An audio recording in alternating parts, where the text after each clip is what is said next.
Hello guys, welcome to the channel and welcome to another session of the interview questions.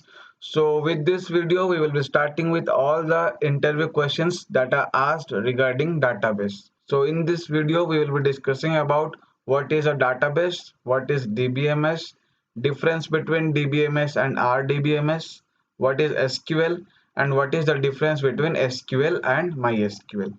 So starting with the first concept, that is what is database. So a database is a collection of information that is organized so that it can be easily accessed, managed, and updated.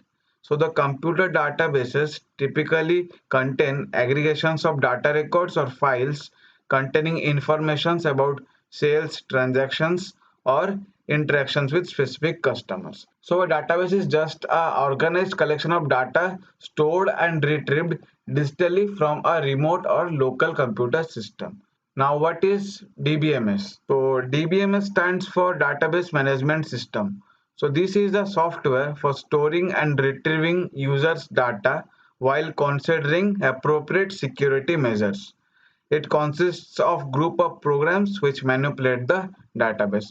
So this is just a software which is used for creation, retrieval, updation and deletion of the data from the database. Now what is the difference between RDBMS and DBMS? So DBMS stands for Database Management System, whereas RDBMS stands for Relational Database Management System. Data is stored as a file in DBMS, whereas data is stored as a table in the form of rows and columns in RDBMS.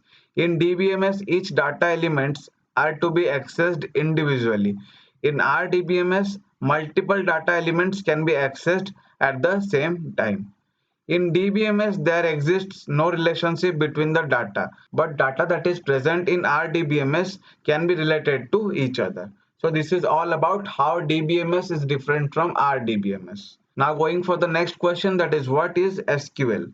So SQL is a database computer language designed for retrieval and management of data in a relational database.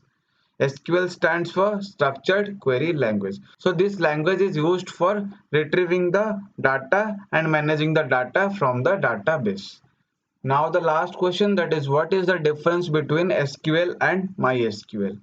So while SQL is a language used for operating different relational database, MySQL boasts of being the first open source relational database in the early 90s. So SQL is a query language, whereas MySQL is a relational database that uses SQL to query a database. So this is all about how SQL is different from MySQL. So this is all about this video. In the next video, we'll be discussing more about the database interview questions. So till then, stay tuned. Don't forget to subscribe. And if you are having any questions, then drop the questions in the comment section. Thank you.